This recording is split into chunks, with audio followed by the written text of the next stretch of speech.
The mountain does not care that you are inside it. That is the first thing you understood, 11 months ago, when they marched you down the main shaft, and the light from the entrance disappeared behind you like a match going out. The rock is indifferent. The dark is complete. The cold comes up through the soles of your shoes, and stays in your bones for the entire shift, and follows you back to the barracks and waits for you in the thin blanket. 11 months underground. If this weight already feels familiar, if the dark and the cold and the sound of a pickaxe against stone already lives somewhere in your chest before you've even started, then stay with it. That's exactly where this story lives. You are from Roji. You were a watchmaker. Your hands were made for small, precise work, for movements measured in fractions of a millimeter, for the patience that makes time legible to other people.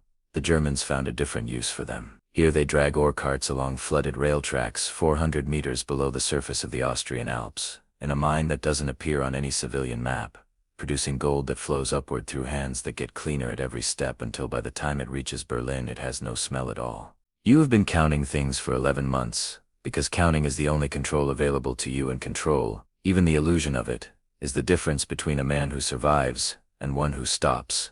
You count the steps from the barracks to the main shaft entrance. 214. You count the depth markers at every 50 meters. You count the guard rotations, and the time each takes to complete its circuit of the lower tunnels, between 11 and 14 minutes depending on the assignment. You know the names of 41 men from your work detail. 11 are still alive. Tonight the shift changes 3 minutes early. You know this because Brenner told you, and Brenner's information is reliable the way a crack in a wall is reliable, small, precise, structural. He was a civil engineer from Warsaw. He has been mapping this mine for 7 months using nothing but memory and footsteps and a piece of coal scratched in code on the inside of his left forearm. He knows where every support beam stands, which tunnels are sound, and which ones the Germans shored up badly because they were building fast with labor they didn't intend to keep. He told you 3 days ago, leaned close in the dinner line, voice below the sound of spoons on tin, the eastern access shaft. Maintenance crew clears it at shift change. Tonight the new rotation comes down 7 minutes into the old rotation's final circuit instead of 4, a gap of 3 minutes when the eastern access is unmanned. 3 minutes. You have been in this mine long enough to understand exactly what 3 minutes means in terms of distance.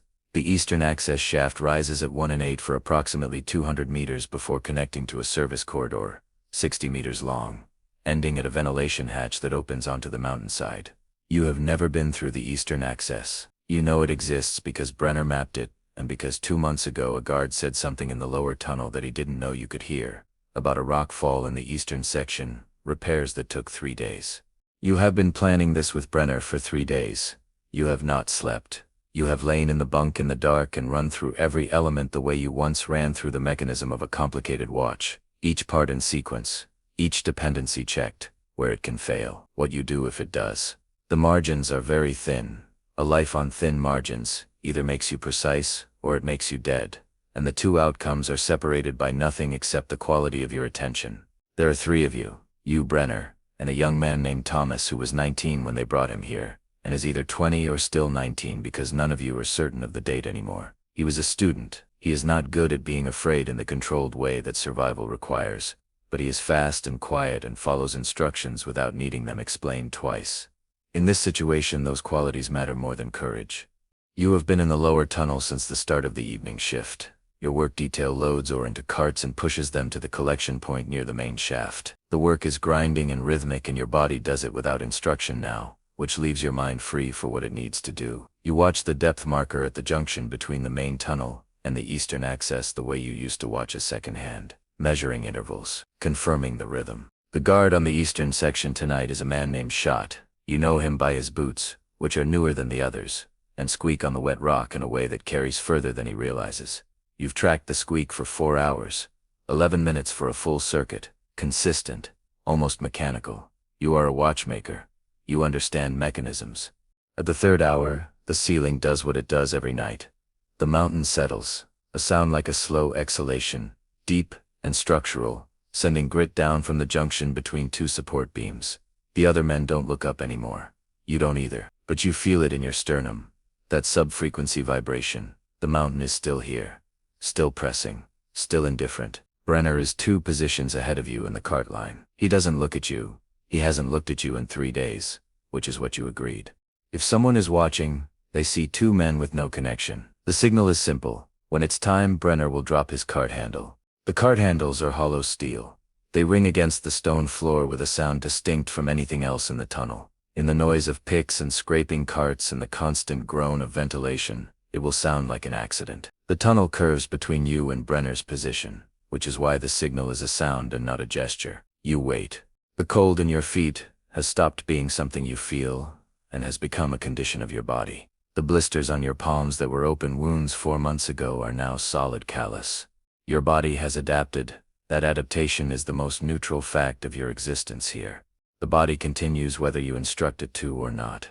It does not ask permission. You count Shot's circuit. He passed the junction 6 minutes ago. In approximately 5 minutes, he will pass again. At 7 minutes into his circuit, the new rotation will start coming down the main shaft. For 3 minutes, from minute 4 to minute 7 of Shot's circuit, the eastern axis will be empty of guards coming and empty of guards going. The steel handle rings against the stone floor. You keep your face exactly as it was. You push your cart forward 3 paces because stopping suddenly draws attention in a way that one more cart moving forward does not. Then you let it slow. You step to the side as if checking the wheel track. Thomas adjusts his pace behind you without a signal because you rehearsed this in the dark until it is inside his muscle memory as well as his mind. You move to the junction wall. The eastern axis opens to your left. The darkness in it is different from the tunnel darkness. A different quality of cold, moving slightly. The ventilation drawing air upward through the shaft. That moving air is the most beautiful thing you have felt in 11 months. It means the shaft is clear. You don't run. Running on wet stone in the dark is how you fall, and falling is how you make noise, and noise is the end of everything. You move fast and low, left hand trailing the wall, feet finding the gradient immediately. 1 in 8. Your body leans into it, and you climb. Behind you, Tomas breathes through his nose the way you told him. Brenner is ahead, already absorbed into the dark. No sound from him at all. The man moves, like a calculation. Someone who has worked out the geometry of every footstep, and is simply executing it. 200 meters at 1 in 8 takes approximately 4 minutes at the pace you're moving. That is what the margin allows. 4 minutes up the shaft, 60 meters of corridor, the ventilation hatch. You have nothing to open the hatch with, except your hands and a flat steel bar Brenner took from a maintenance cart 3 shifts ago, and has been carrying concealed against his left forearm for 72 hours. You have not asked him how that felt because there is no version of the answer that changes anything. The shaft climbs. Your thighs are burning and your lungs pull the cold, thin air in hard, and your breathing is too loud, but nothing can be done about that. The depth markers go past in the dark, invisible but countable by touch. A small painted protrusion on the wall at each 50-meter mark. 1. 100 meters up. 2. The sound of the work detail below is gone. There is only the air moving and the 3 of you, and the mountain pressing from every side with its complete indifference. 300 meters. The gradient eases. The wall under your hand changes texture, smoother, machine cut rather than blasted. The portion of the shaft built with different tools and different intentions. Brenner stops. You stop. Thomas stops 1 pace behind you, his breath coming in controlled waves, the boy doing exactly what he was told. The service corridor is horizontal, a relief to your legs. 60 meters, Brenner said. You count them in strides. The cold here is drier, with a smell underneath it of pine and open sky that you have not smelled in 11 months. It hits you somewhere behind the sternum with a force out of proportion to a smell, but you breathe it in because your body has decided this matters before your mind has caught up. At 53 strides, Brenner stops. You hear the flat steel bar come out from his sleeve. You hear him find the hatch frame in the dark, fingers moving across it with the same systematic thoroughness he applies to everything. Then the sound of steel against steel, a lever pressure, a resistance, and then a sound that is the most significant sound you have heard in 11 months. The hatch opens. The cold that comes through is absolute and immediate, and nothing like the cold of the tunnel. This is outdoor cold, living cold, cold that moves and carries things with it. The smell of pine is overwhelming now, and underneath it something else, something you have to think for a moment to name, because you haven't smelled it in so long. Snow. Fresh snow on stone. The sky above the hatch opening is dark and full of stars. You have not seen stars in 11 months. You climb out after Brenner. Thomas comes last, and you reach back and take his forearm and pull him up, and for a moment you are both above the mountain, and you can see the valley below, dark and vast and real, and the trees beginning 50 meters down the slope, and beyond them the open country. The sky is dark and full of stars. You have not seen stars in 11 months.